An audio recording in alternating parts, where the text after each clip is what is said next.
Il y a fort longtemps, dans une petite ville, vivait un vieux fabricant de jouets qui s'appelait Geppetto. Il vendait les jouets en bois qu'il fabriquait lui-même pour gagner sa vie. La seule chose que le vieil homme regrettait dans sa vie, c'était de ne pas avoir d'enfant. Un jour qu'il se promenait dans les bois, il trouva la bûche parfaite pour fabriquer son nouveau jouet. C'est exactement la bûche que je cherchais. Je vais faire une magnifique marionnette avec ça. Geppetto prit la bûche sur son épaule et l'emporta dans son atelier. Il posa la bûche sur sa table et commença à la sculpter. Mais soudain, il se passa une chose incroyable. Il entendit une voix sortir de la bûche. Geppetto fut d'abord très étonné, mais il se dit ensuite qu'il devait s'être trompé. Il continua à sculpter, mais il entendit la voix une seconde fois. Je dois vraiment commencer à me faire vieux. Voilà que je me mets à entendre des voix. Geppetto continua son travail. Il fit d'abord apparaître la tête de la marionnette, puis ses bras, et enfin ses jambes. Quand Geppetto eut fini la marionnette, il l'installa sur une chaise et commença à arranger. À cet instant, il entendit à nouveau la voix. « Bonjour !» Geppetto regarda autour de lui, étonné, mais il ne vit personne d'autre que la marionnette en bois. Il reprit donc son travail. Après un court instant, la marionnette sauta de la chaise et se mit à danser dans la pièce. En voyant cela, Geppetto eut bien du mal à ne pas s'évanouir. Ben ça alors, cette marionnette est vivante. Bien sûr, ce n'était pas un vrai petit garçon, mais il riait, parlait et dansait comme s'il en était un. Geppetto prit la marionnette dans ses bras. À partir de maintenant, tu t'appelleras Pinocchio, mon garçon. Geppetto et Pinocchio commencèrent ensemble une vie heureuse. Puis le moment arriva pour Pinocchio d'aller à l'école.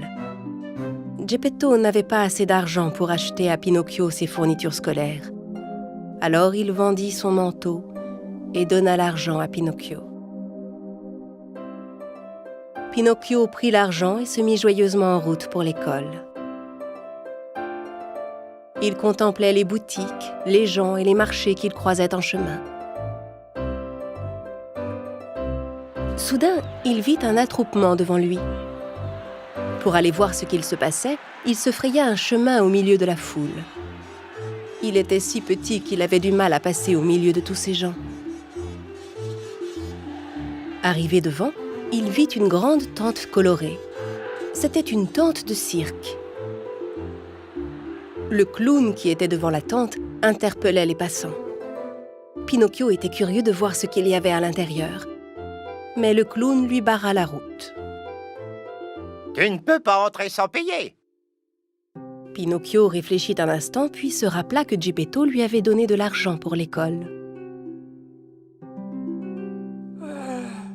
Justement, j'ai de l'argent. Il sortit l'argent de sa poche et le donna au clown. À l'intérieur de la tente, le spectacle était très amusant. Des marionnettes jouaient ensemble sur une scène. Hey, ils sont en bois, comme moi. Montant sur la scène, Pinocchio se mit à danser avec les autres marionnettes. Mais les spectateurs étaient très fâchés contre lui. Le propriétaire du cirque qui tenait les ficelles des marionnettes au-dessus de la scène, lui, était ravi de voir une marionnette vivante. Une marionnette qui se déplace sans ficelle devrait me rapporter un bon paquet d'argent. Se dit-il. Dès que le spectacle fut terminé, il captura Pinocchio et l'enferma dans une cage. Pinocchio regrettait beaucoup de ne pas avoir écouté Geppetto et de ne pas être allé directement à l'école. Il se mit à pleurer.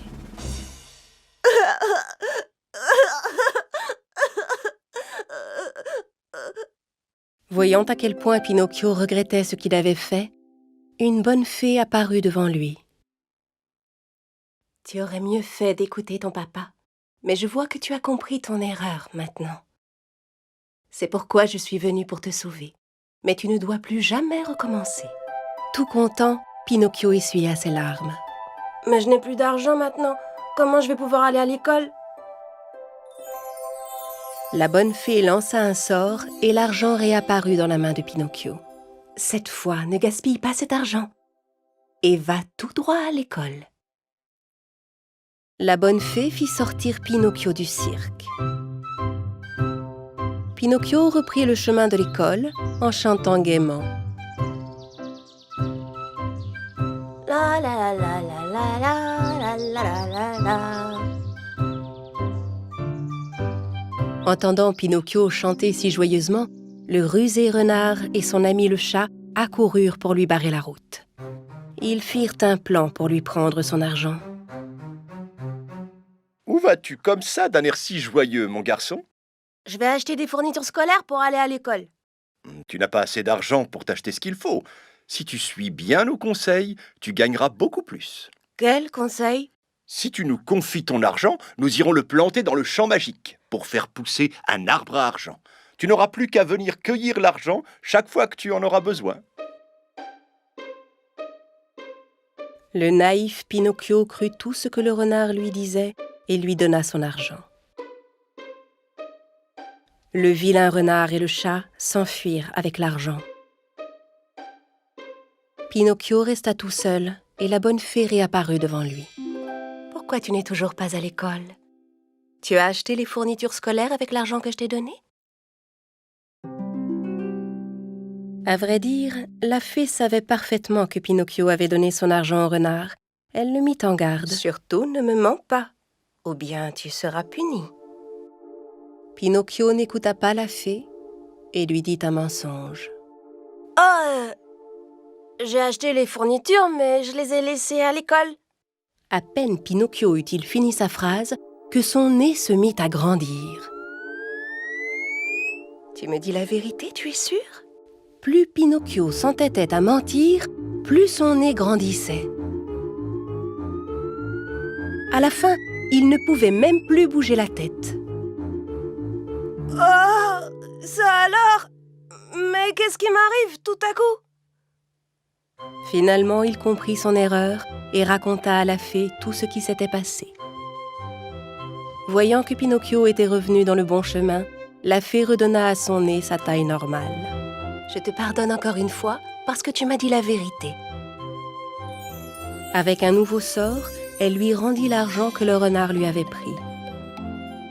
Et une fois de plus, elle lui dit bien de ne pas gaspiller cet argent.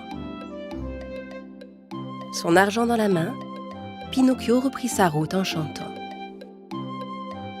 Mais cette fois, il dut affronter une autre sorte de danger. Le propriétaire du cirque qui l'avait capturé se tenait juste devant lui. Il était très en colère que Pinocchio se soit échappé et il était bien décidé à le punir.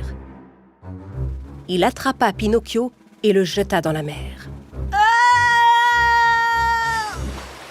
Quand Pinocchio tomba dans l'eau, il ne coula pas.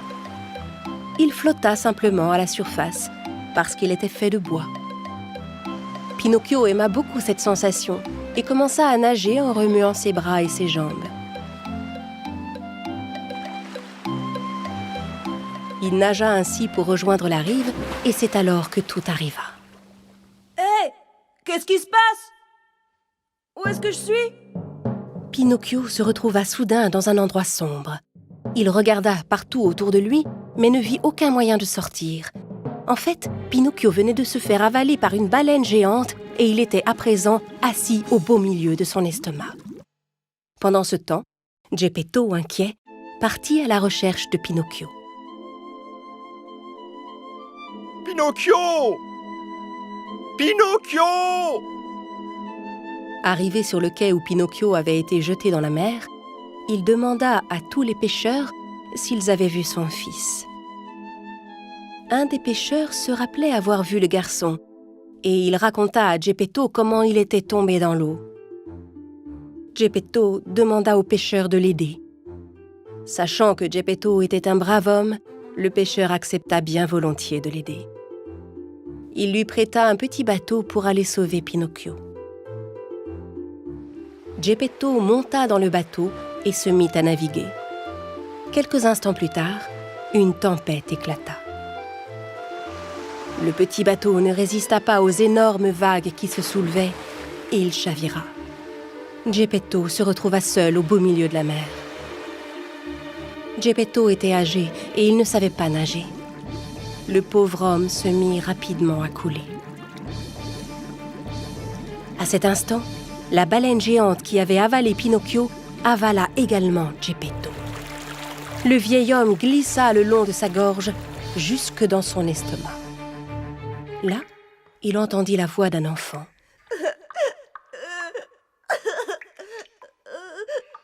Bien sûr, il reconnut la voix immédiatement. Pinocchio, mon garçon, enfin, je t'ai retrouvé. J'étais tellement inquiet, si tu savais. En entendant la voix de son papa, Pinocchio, en larmes, serra très fort Geppetto dans ses bras. Je suis tellement désolée de ne pas t'avoir écouté, papa. Je te demande pardon. Maintenant, je t'obéirai toujours. Voyant que cette fois Pinocchio était sincèrement désolé, la bonne fée décida de le sauver. Elle fit sortir Pinocchio et Geppetto du ventre de la baleine et les ramena sur la rive. À partir de ce jour, Pinocchio devint un garçon sage et avisé qui écoutait toujours son père. Il allait à l'école tous les jours et quand il sortait, il rentrait vite à la maison pour aider son père dans son atelier. Voyant quel gentil garçon il était devenu, la bonne fée décida de récompenser Pinocchio. Une nuit, alors que Pinocchio était endormi, elle s'approcha de son lit et déposa un sort sur lui. Le matin, Pinocchio se réveilla et s'apprêta, comme tous les jours, à partir à l'école. Mais quand il descendit de son lit, il se rendit compte que quelque chose avait changé. Il regarda d'abord ses mains, puis son corps. Il n'en revenait pas. Il n'était plus fait de bois comme auparavant. Il était devenu un vrai petit garçon. Il sauta de joie et courut voir son père. Regarde-moi! Quand Geppetto vit que Pinocchio était un vrai petit garçon, il fut tellement heureux. Mon fils, mon vœu est exaucé, tu es un vrai garçon. Le père et le fils se prirent dans les bras avec des larmes de joie. Pinocchio ne mentit plus jamais et son petit nez resta toujours comme il était.